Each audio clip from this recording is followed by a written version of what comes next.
Altri 10 milioni di euro in arrivo dalla regione siciliana a quei comuni per il ricovero di persone con disabilità psichica. Si tratta di fondi che si raggiungono a 7 milioni e mezzo già stanziati a inizio agosto.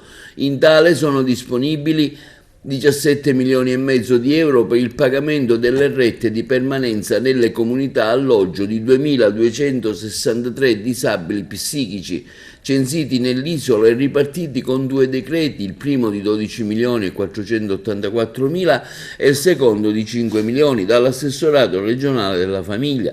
La spesa per il mantenimento di queste persone in strutture di tipo familiare alternative ai presidi ospedalieri spetta ai comuni di competenza, ma spesso si tratta di un onere troppo gravoso per i bilanci degli enti locali.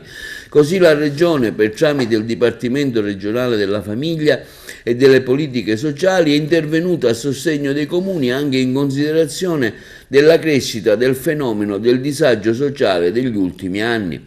La ripartizione territoriale è avvenuta ai comuni dell'Agrigentino con 570 disabili psichici censiti, 3 milioni 144 mila euro col primo decreto, 1 milione 259 mila euro con il secondo decreto. A quelli del Nisseno, che vantano 153 disabili, 844 mila euro col primo decreto, 338 mila euro con il secondo.